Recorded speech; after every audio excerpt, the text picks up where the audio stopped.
Hello student, स्वागत है आपका आईसीटी वर्चुअल क्लासेस में। मैं हूं कविता, आपकी साइंस टीचर। उम्मीद करती हूं आप सभी अच्छे होंगे और स्वस्थ होंगे। क्लास कंटिन्यू करेंगे अपना चैप्टर, और चैप्टर का नाम है the fundamental unit of life यानी कि सेल। अभी तक आपने जो टॉपिक्स पढ़े हैं वो आपको बेसिक जो आइडिया आ गया है सेल के बारे में। अब हम पढ़ रहे हैं सेल का जो ऑर्गेनाइजेशन है और सेल में जो कौन कौन से ऑर्गेनेली हैं, उनका फंक्शन क्या क्या होता है, इसके बारे में हम बात कर रहे हैं। ठीक है, आगे बढ़ते हैं। और सेल ऑर्गेनेली में अभी तक आपने जो पढ़ा है वो ईआर पढ़ा है। ईआर की फुल फॉर्म क्या आपने पढ़ी है? एंडोप्लाज्मिक रेटिकुलम आपने पढ़ी है। ठीक है, एंडोप्लाज्मिक रेटिकुलम के टाइप्स आपने पढ़े हैं, कितने प्रकार के होते हैं, 2 टाइप्स के आपने पढ़े हैं। यहाँ पे आरईआर और एसईआर के बारे में हमने बात की है। आरईआर में मेनली जो हो रहा है वो प्रोटीन फॉर्मेशन हो रहा है, जो कि राइबोसोम यहाँ पर कर रहा है। ठीक है, एसईआर में क्या हो रहा है? लिपिड का यहाँ पे फॉर्मेशन हो रहा है। और इसी के साथ साथ आपने कहा कि जो एसईआर है वो क्या कर रहा है? डिटॉक्सिफिकेशन का काम भी कर रहा है। ठीक है, तो ये हमने कुछ फंक्शंस पढ़े हैं। ठीक है, आगे बढ़ते हैं। आगे हमने गोल्जी अपैरेटस के बारे में बात की है। ये गोल्जी अपैरेटस का क्या है? स्ट्रक्चर है। उसमें हमने कहा, एक बार आप लोग स्ट्रक्चर देखेंगे, और इसमें हमने कहा कि ये गोल्जी का स्ट्रक्चर है। गोल्जी क्या करेगा? यहाँ पे जो भी मटेरियल यहाँ पे ईआर में बनता है, एंडोप्लाज्मिक रेटिकुलम में बनता है, उसकी पैकेजिंग करता है, मॉडिफिकेशंस करता है। ठीक है, तो हमने कहा कि ये क्या करेगा? गोल्जी अपैरेटस यहाँ पर करता है। आगे बढ़ते हैं, आते हैं लाइसोसोम पे। गोल्जी अपैरेटस का काम क्या है? पैकेजिंग करना है। ठीक है, मॉडिफिकेशन है। यहाँ पे मॉडिफिकेशन का मतलब है कि कुछ नए जो यहाँ पे प्रोडक्ट हैं, जो प्रोडक्ट है उन्हें मॉडिफाई करके नया रूप देना। जैसे कि प्रोटीन में कार्बोहाइड्रेट को ऐड कर दिया है। ठीक है, ग्लाइकोप्रोटीन यहाँ पे बन जाते हैं। अब हमने कहा कि एक और काम यहाँ पे गोल्जी अपैरेटस का है, वो है यहाँ पर लाइसोसोम बनाना। लाइसोसोम क्या होते हैं? लाइसोसोम अगेन अगर जब हम दिखाते हैं तो छोटे छोटे बबल्स के रूप में हम दिखाते हैं, इस प्रकार से लाइसोसोम। इसमें भरे होते हैं कुछ डाइजेस्टिव एंजाइम्स या हाइड्रोलिटिक एंजाइम्स, जो बहुत एसिडिक होते हैं। इनका फंक्शन क्या होता है? आपने कहा कि आप कह सकते हैं कि जो सेल का जो वेस्ट है, क्योंकि सेल का भी वेस्ट होगा, जो भी प्रोसेस होगी, जैसे कि कुछ क्या होते हैं, डेड पार्ट्स हो जाते हैं। ठीक है, कुछ डैमेज पार्ट्स हो जाते हैं, तो उनको क्या करना है? सेल से रिमूव कर देना। तो बेसिकली अगर हम कहेंगे कि सेल की सफाई जो होती है, सेल की क्लीनिंग जो होती है, वो रिमूव करने का काम होता है लाइसोसोम का, क्योंकि इसमें होते हैं बहुत एसिडिक जो एंजाइम्स होते हैं, जिन्हें हाइड्रोलिटिक एंजाइम्स कहते हैं। वो होते हैं जो क्या करते हैं? डाइजेस्ट कर देते हैं। जो भी यहाँ पर आपने कहा अनवांटेड मटेरियल होता है सेल के अंदर, वो क्या होता है? डाइजेस्ट हो जाता है। किसमें? लाइसोसोम में। ठीक है, अब हमने लाइसोसोम को एक सेंटेंस आपने बहुत बार पढ़ा है कि जो सुसाइडल बैग है या आत्मघाती थैली के रूप में भी जानते हैं। क्यों? क्योंकि ये जो एंजाइम्स होते हैं इतने स्ट्रांग होते हैं कि इन केस अगर सेल डैमेज हो गई है और अगर लाइसोसोम यहाँ से फट जाते हैं, अगर ये मेम्ब्रेन फट जाती है और अगर ये जो एंजाइम्स हैं ये लाइसोसोम से बाहर आ जाते हैं, तो ये पूरी सेल को डाइजेस्ट कर देते हैं, इतने स्ट्रांग होते हैं। तो इसीलिए क्या होता है, इसे सुसाइडल बैग भी कहते हैं। एक बार लाइसोसोम के बारे में बात कर लेते हैं। अपने कहा lysosomes are enzyme filled membranous sac. आपने कहा लाइसोसोम एंजाइम से भरी हुई क्या होती है? कि झिल्लीदार थैली होती है। ठीक है, आरईआर यानी कि rough endoplasmic reticulum produces these enzymes. अब आपने कहा इसके अंदर जो एंजाइम्स होते हैं वो कौन बनाता है? आरईआर यानी कि रफ एंडोप्लाज्मिक रेटिकुलम बनाता है। अब हमें आरईआर का एक और फंक्शन मिल गया है। आरईआर क्या कर रहा है? एंजाइम्स बना रहा है जो लाइसोसोम में होते हैं, जो क्या करते हैं? सेल को साफ करने के लिए या सेल का जो वेस्ट है वो निपटाने के लिए यहाँ पे क्या किए जाते हैं?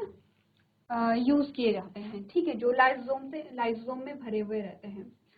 There are type of cell waste disposal device. ठीक है, आपने कहा ये एक प्रकार की सेल अपशिष्ट निपटन का उपकरण है। तो आप कह सकते हैं कि जैसे हमारी बॉडी में एक्सक्रीशन के लिए एक्सक्रीटरी सिस्टम होता है, वैसे ही यहाँ पर जो वेस्ट मटेरियल है उसे रिमूव करने के लिए यहाँ पे क्या होता है? लाइसोसोम होता है। ठीक है, they aid in the cleaning of the cell by digesting foreign substances as well as a worn out cell organelles। देखिए क्या काम करते हैं ये विदेशी पदार्थ। विदेशी पदार्थ का मतलब होता है कोई बाह्य पदार्थ। ठीक है, ये अनवांटेड पदार्थ। ठीक है, हमें क्या बोला गया है? फॉरेन सब्सटेंस का मतलब होता है कोई बाहरी, विदेशी नहीं लिखेंगे, कोई बाहरी जो पदार्थ होता है, बाहरी पदार्थ समझते हैं जैसे कि हमारी सेल के लिए जो अनवांटेड मटेरियल है, जिसकी आवश्यकता सेल को है ही नहीं, जो क्या है यहाँ पे फॉरेन पार्टिकल है या बाहर से आया है, आपने क्या ऐसे पदार्थों का निपटन करता है ये। और क्या करेगा, इसके साथ साथ ये क्या करेगा, जो घिसे पिटे कोशिकांगों को पचाकर कोशिका की सफाई में सहायता करता है। घिसे पिटे का मतलब है कि जैसे कुछ ऑर्गेनेली है उनकी डेथ होती रहती है, ठीक है, कुछ पार्ट्स है वो डैमेज होते रहते हैं, तो वो पार्ट डैमेज होते तो नए पार्ट बनते रहते हैं, और वो जो डैमेज्ड पार्ट है क्योंकि उनकी आवश्यकता सेल में है ही नहीं, वो सेल के लिए एज अ वेस्ट है, तो इस सेल को क्या करना है, ये लाइसोसोम में जाते हैं, लाइसोसोम इसे क्या कर देता है, डाइजेस्ट कर देता है, पचा देता है, जिससे कि जो सेल है वो आपकी क्या हो जाती है, क्लीन हो जाती है। तो सेल के लिए क्या है, ये भी बहुत इंपॉर्टेंट पार्ट है, क्योंकि क्या है, सेल की क्लीनिंग यहाँ पर हो रही है। नेक्स्ट आता है, hydrolytic enzymes in lysosomes are capable of digesting cellular macro molecules. आपने कहा लाइसोसोम में होते हैं हाइड्रोलिटिक एंजाइम जो सेलुलर मैक्रो मॉलिक्यूल्स को पचाने में सक्षम होते हैं। When a cell is damaged, अगर सेल यहाँ पे डैमेज हो जाती है, the lysosome may burst, lysosome फट सकता है, allowing the cells enzymes to digest it, और इसके जो एंजाइम्स होते हैं वो सेल को क्या कर लेते हैं, डाइजेस्ट कर लेते हैं। As a result, lysosomes are referred to as suicidal bags। आपने कहा कि जब यहाँ पर क्या होता है कि कोशिका जब क्षतिग्रस्त हो जाती है, ठीक है, अब ऐसा नहीं है कि कोशिका क्षतिग्रस्त कैसे होती है, जैसे चोट लग गई है, ठीक है, तो ऐसे ही क्या हो सकती है, जो कोशिका है वो क्षतिग्रस्त हो सकती है।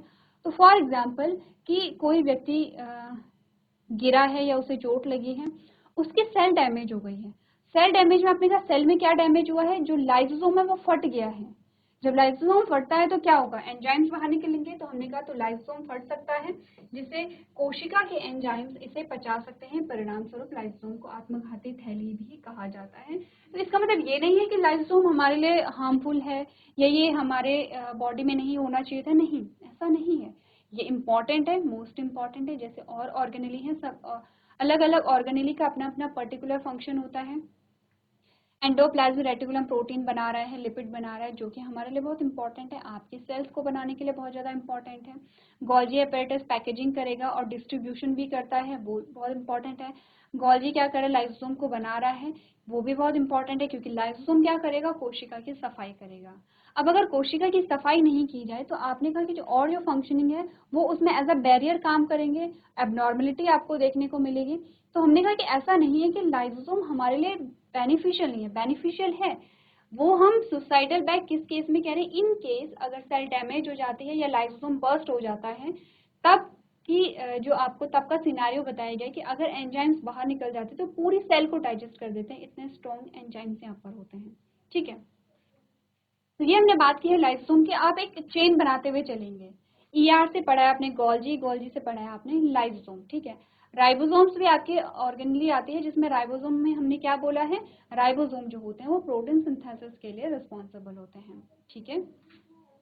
आगे बढ़ते हैं, ये आपके पास लाइसोसोम का स्ट्रक्चर आता है, ठीक है। आपने कहा ये लाइसोसोम की मेम्ब्रेन है यहाँ पर, और ये कुछ एंजाइम्स होते हैं, ये ट्रांसपोर्ट प्रोटीन होते हैं, ये आपको लाइसोसोम का स्ट्रक्चर यहाँ पे दिखाया गया है, ठीक है। आगे बढ़ते हैं और अब आते हैं थोड़ा सा माइटोकॉन्ड्रिया पे। माइटोकॉन्ड्रिया भी एक ऑर्गेनेली आपकी होती है, ठीक है। आपको जानकर के बहुत सरप्राइज होगा कि जो माइटोकॉन्ड्रिया है वो कभी एक टाइम पर एक इंडिविजुअल सेल हुआ करती थी, यानी कि ये जो माइटोकॉन्ड्रिया ये सेल हुआ करती थी, ठीक है। तो पहले थोड़ा माइटोकॉन्ड्रिया का स्ट्रक्चर देख लेते हैं, फिर हम देखते हैं कि जो माइटोकॉन्ड्रिया है वो सेल से ऑर्गेनेली कैसे बना है। माइटोकॉन्ड्रिया का स्ट्रक्चर अगर आप देखेंगे तो आपको कुछ इस प्रकार का स्ट्रक्चर दिखता है, ठीक है। माइटोकॉन्ड्रिया में दो मेम्ब्रेन होती हैं, एक तो ये आउटर मेम्ब्रेन है और एक आती है यहाँ पर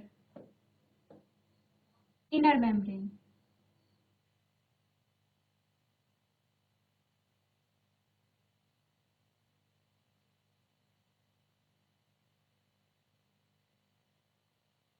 ठीक है। तो हमने कहा कि यहाँ पर क्या आता है, दो लेयर होती हैं, एक तो आउटर लेयर है और एक इनर लेयर है, ठीक है। अब हमने कहा इसकी दो लेयर होती है माइटोकॉन्ड्रिया की, ठीक है। माइटोकॉन्ड्रिया का फंक्शन क्या है हम अभी आगे बात करेंगे। दो लेयर होती हैं, तो आप यहाँ पर क्या करेंगे, आउटर लेयर को भी देख लेंगे। आउटर लेयर और इनर लेयर के बीच का स्पेस आपको ये ध्यान से देखना है, ठीक है। अब सिंपल सी चीज है, आपने कहा जो बाहर की लेयर है उसे हम क्या कहेंगे, आउटर मेम्ब्रेन कहेंगे, जो अंदर की लेयर है उसे हम क्या कहेंगे, इनर मेम्ब्रेन कहेंगे, ठीक है। यहाँ पर लगे होते हैं कुछ एंजाइम्स इस प्रकार से, ये पूरी लेयर में, ठीक है।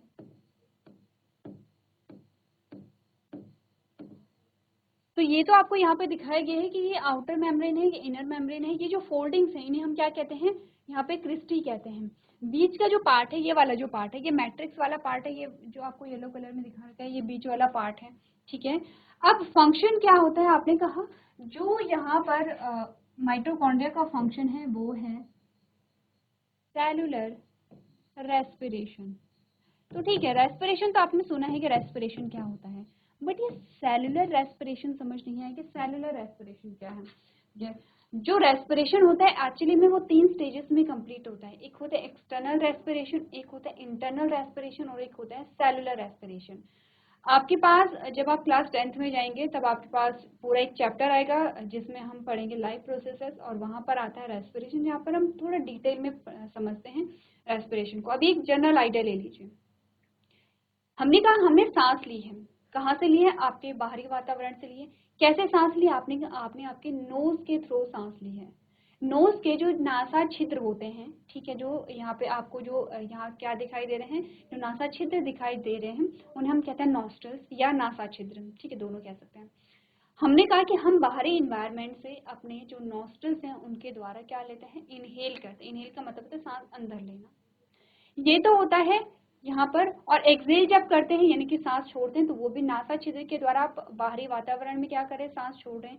ये एक्सचेंज जो गैस का है जो आपके आउटर इन्वायरमेंट और आपके नॉस्ट्रल्स के बीच में हो रहा है, इसे हम कहते हैं एक्सटर्नल रेस्पिरेशन या बाह्य श्वसन, ठीक है, क्योंकि बाहरी रूप से हो रहा है, आपके आउटर इन्वायरमेंट में हो रहा है।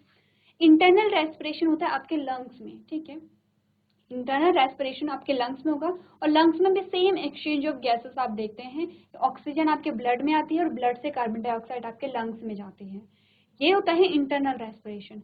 अब फाइनली जो ऑक्सीजन है वो आती है आपकी सेल में, और जब सेल में आती है तो सेल में भी सेम यहाँ पे क्या होता है, आपने कहा सेम एक्सचेंज होता है गैस का, कि जो ब्लड है वो क्या देती है, सेल को ऑक्सीजन देती है। ऑक्सीजन ग्लूकोज का ब्रेक डाउन करेगी, ग्लूकोज टूट करके क्या बनाएगा, एनर्जी और कार्बन डाइऑक्साइड बनाएगा। एनर्जी का यूज सेल करेगी और कार्बन डाइऑक्साइड फर्दर कहाँ पे आ जाएगा, ब्लड में आ जाएगा। तो सेल और ब्लड के बीच में यहाँ पर क्या होता है, सेल और ब्लड वेसल्स के बीच में क्या होता है, यहाँ पर एक्सचेंज होता है गैसेस का, उसे हम कहते हैं सेलुलर रेस्पिरेशन। एक्चुअली में सेलुलर रेस्पिरेशन में होता क्या है, हमने कहा ये एक सेल है, ब्लड वेसल्स आई और ऑक्सीजन को लेकर के आई। इस सेल में ग्लूकोज पहले से ही था, ऑलरेडी ग्लूकोज था। जब यहाँ पे क्या आता है, ऑक्सीजन आती है तो इसमें ऑक्सीजन ऐड हो जाएगी, और ऑक्सीजन ऐड होकर के क्या बनाएगी, एनर्जी प्लस कार्बन डाइऑक्साइड बनाती है, और यहाँ से ब्लड वेसल्स निकलती है तो ये कार्बन डाइऑक्साइड यहाँ से निकल जाती है, ठीक है। इस प्रकार से ये हो रहा है सेलुलर रेस्पिरेशन में, और यही चीज होती है कहाँ पर, आपने कहा माइटोकॉन्ड्रिया पे। तो माइटोकॉन्ड्रिया पे हम क्या पढ़ते हैं, क्रेब्स साइकिल पढ़ते हैं, ठीक है। हम यहाँ पे क्रेब्स साइकिल पढ़ते हैं और क्रैब चक्र, क्रैब साइकिल या क्रैब चक्र हम पढ़ते हैं, ठीक है। तो हम जब क्रैब साइकिल पढ़ते हैं तो एक्चुअली में क्रैब साइकिल में क्या हो रहा है, हमने कहा क्रैब साइकिल में यहाँ पर बन रही है एक तो एनर्जी, एनर्जी यहाँ पर क्या हो रही है, बन रही है, और CO2 तो आपने कहा ब्लड में भेज दिया जाता है यहाँ पे। तो बेसिकली हमने कहा कि जो आपका माइटोकॉन्ड्रिया है, माइटोकॉन्ड्रिया में क्या बन रही है, एनर्जी का उत्पादन हो रहा है। तो हम कह सकते हैं एज अ फैक्ट्री, यहाँ पे जैसे कि फैक्ट्री में क्या हो रहा है, प्रोडक्शन होता है, वैसे ही हमने कहा कि जो आपका माइटोकॉन्ड्रिया वहां पर एनर्जी का प्रोडक्शन होता है। तो इसीलिए हम जो माइटोकॉन्ड्रिया है उसे एनर्जी हाउस भी कहते हैं, ऊर्जा ग्रह भी कहते हैं। और एनर्जी करेंसी किसे कहेंगे हम, ये जो आपकी एनर्जी बनी है ये बनती है एटीपी की फॉर्म में, एडिनोसिन ट्राइफॉस्फेट इसकी फुल फॉर्म होती है, एटीपी की फुल फॉर्म में बनेगी। तो एनर्जी करेंसी आपकी क्या आ गई है, एटीपी आ गई है। एनर्जी हाउस आपका क्या आ गया है, यहाँ पे माइटोकॉन्ड्रिया आ गया है। ये तो बात है माइटोकॉन्ड्रिया और उसके फंक्शन की। माइटोकॉन्ड्रिया में क्या हो रहा है, एनर्जी यहाँ पर रिलीज हो रही है, एनर्जी बन रही है। बेसिकली सेलुलर रेस्पिरेशन जो आपका हो रहा है वो आपके माइटोकॉन्ड्रिया में हो रहा है। जो भी एनर्जी आपको चाहिए, जो भी एनर्जी आपकी सेल को चाहिए, वो एनर्जी कहाँ पर बन रही है, यहाँ पर आपके माइटोकॉन्ड्रिया में बन रही है। ये कब की प्रोसेस है, आफ्टर डाइजेशन, डाइजेशन के बाद की प्रोसेस है, जब यहाँ पे एब्जॉर्प्शन हो गया है, एसिमिलेशन जो होता है वो तब की बात है। ठीक है, अब आते थोड़ा सा कि जो माइटोकॉन्ड्रिया था वो पहले एक सेपरेट सेल हुआ करती थी। जैसे हमने प्रोकैरियोट सेल के बारे में हमने बात की है, प्रोकैरियोट सेल में आपने बैक्टीरिया सेल को पढ़ा है, वैसे ही एक टाइम पे जो माइटोकॉन्ड्रिया हुआ करता था वो एक प्रोकैरियोट सेल हुआ करता था। अब एक्चुअली में हुआ क्या, ये प्रोकैरियोट सेल है और इस प्रोकैरियोट सेल को किसी यूकैरियोट सेल ने एंगल्फ कर लिया है। एंगल्फ को मतलब समझते हैं, निगल लिया है। ठीक है, अब यहाँ पे सब कुछ होगा, न्यूक्लियस भी होगा। ठीक है, न्यूक्लियस भी होगा। तो ये पूरी क्या है, ये सेलुलर रेस्पिरेशन हटा दो यहाँ से, आप समझ चुके हैं। ठीक है, अब एक जो ये यूकैरियोटिक सेल है, ये जो आउटर सेल हम देख रहे हैं ये यूकैरियोटिक सेल है और ये प्रोकैरियोटिक सेल है। जब यूकैरियोटिक सेल ने प्रोकैरियोटिक सेल को क्या कर दिया, निगल दिया, एंगल्फ कर दिया, यानी कि निगल दिया। तो होना क्या चाहिए था, सेल ने इसे एज अ फूड यहाँ पे लिया होगा। ठीक है, और ये जो माइटोकॉन्ड्रिया था इसे क्या हो जाना चाहिए था, इसका डाइजेशन हो जाना चाहिए था, लेकिन ऐसा नहीं हुआ। ये जो यहाँ पे सेल थी जिसका नाम माइटोकॉन्ड्रिया है, ये यहाँ पे मरता नहीं है बल्कि जीवित रहता है। और जीवित रह करके ये क्या करता है, यहाँ पर रेस्पिरेशन का काम करना शुरू कर देता है। इट मीन्स कि यहाँ पर क्या हुआ कि इसने यहाँ पे रेस्पिरेशन करना शुरू कर दिया, सेलुलर रेस्पिरेशन करना शुरू किया और एनर्जी का प्रोडक्शन शुरू कर दिया है। जब एनर्जी प्रोड्यूस होती है तो एनर्जी का यूज ये सेल करने लगी, जो क्या है यहाँ पे यूकैरियोटिक सेल है। अब धीरे धीरे क्या है, यूकैरियोटिक सेल का पार्ट बन गया है कौन, माइटोकॉन्ड्रिया। अब माइटोकॉन्ड्रिया किसकी ऑर्गेनेली है, यहाँ पर आपने कहा माइटोकॉन्ड्रिया अब यहाँ पर यूकैरियोटिक सेल की ऑर्गेनेली है। क्योंकि जब ये सेपरेट सेल हुआ करती थी, जो माइटोकॉन्ड्रिया जब वो सेपरेट सेल हुआ करते थे, तो इसमें अपना क्या था, यहाँ पर आपने कहा इसमें अपने राइबोसोम थे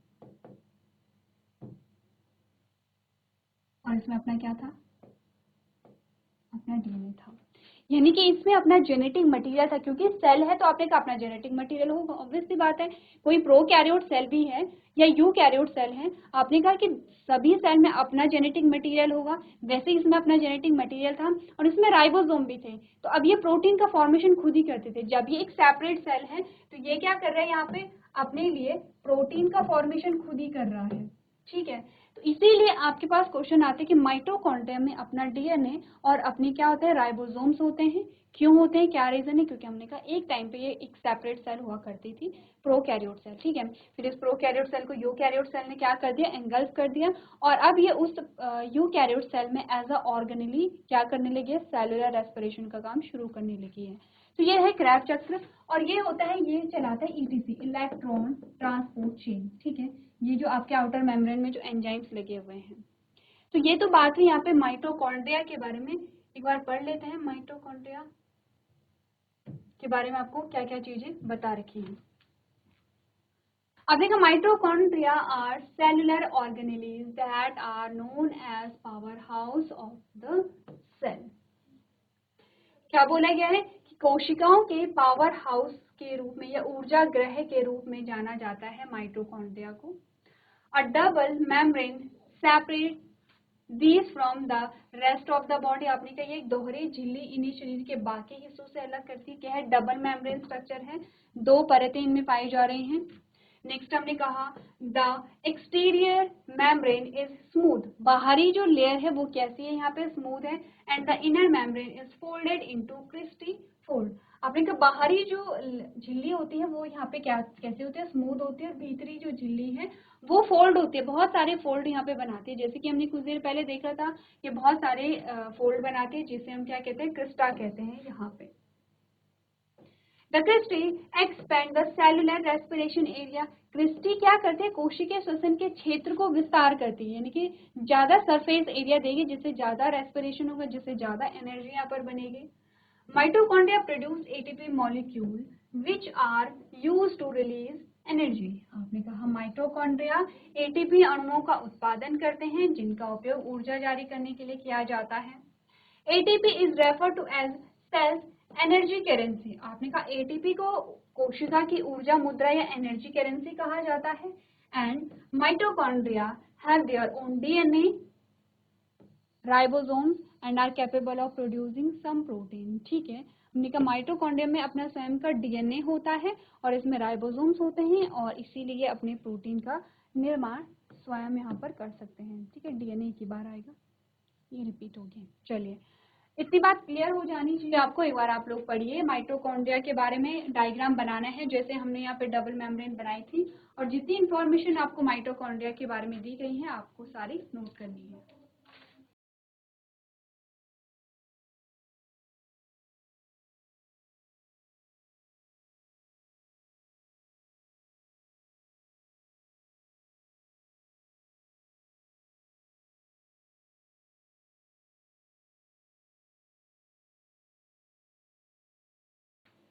चलिए आगे बढ़ते हैं और बात करते हैं अगली जो ऑर्गेनेली हमारे पास आती है, दैट इज प्लास्टिड।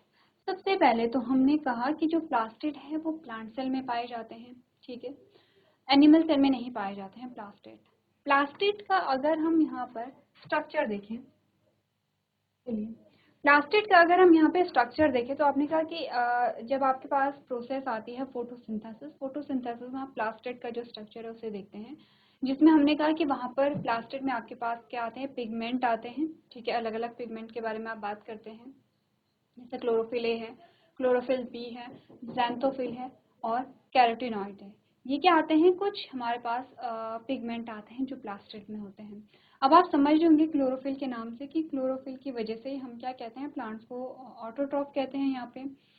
अब प्लास्टिड जो है ये भी कुछ माइटोकॉन्ड्रिया जैसा ही है, ये भी एक टाइम पे एक सेपरेट सेल हुआ करती थी जो कि क्या थी, प्रोकैरियोट सेल थी। सेम सिनारियो है जैसे कि माइटोकॉन्ड्रिया के साथ हुआ है, ये प्लास्टिड था।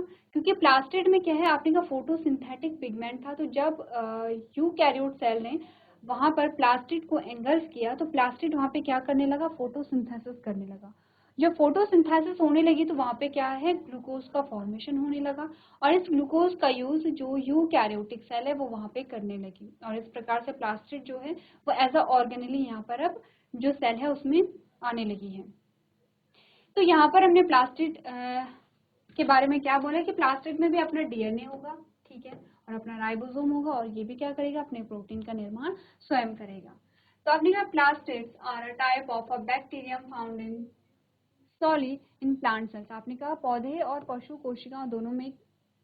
अच्छा, ये आपको ध्यान देना है कि ये क्या है, आपकी वैक्यूल है, ये प्लास्टिड का ट्रांसलेशन नहीं है, प्लास्टिड का ट्रांसलेशन नहीं है यहाँ पे, ये क्या है, वैक्यूल का बता रखा है। हमने बोला कि प्लास्टिड जो है यहाँ पर वो कहाँ पे पाए जाते हैं, प्लांट सेल में पाए जाते हैं। दे आर टू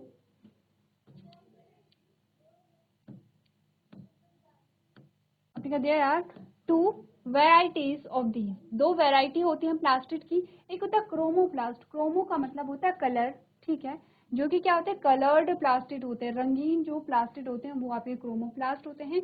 और ल्यूकोप्लास्ट जो आपके रंगहीन प्लास्टिड होते हैं, यानी कि व्हाइट प्लास्टिड होते हैं, व्हाइट और कलरलेस प्लास्टिड जिन्हें हम कहते हैं। आपने कहा chloroplast are plastid that contain the pigment chlorophyll. आपने कहा क्लोरोप्लास्ट ही वो क्या होगा, यहाँ पे प्लास्टिड होगा जिसमें क्लोरोफिल पाया जाता है।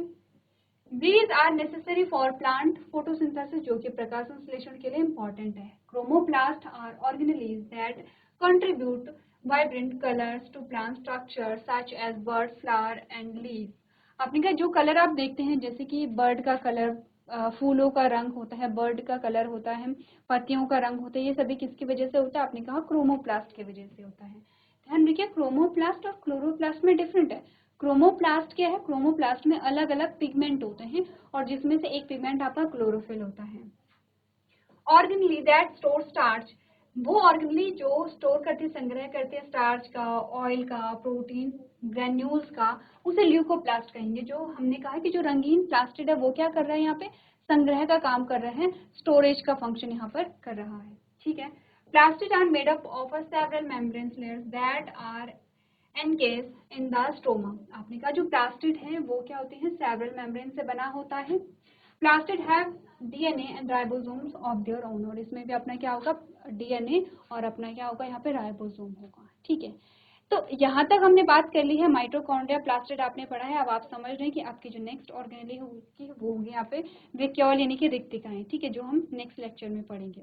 अभी तक का जो पोर्शन है वो आप लोग घर से रिवाइज करके लेके आएंगे। तो आज के सेशन में हम इतना ही करेंगे। अभी तक क्लास में बने रहने के लिए आपका धन्यवाद।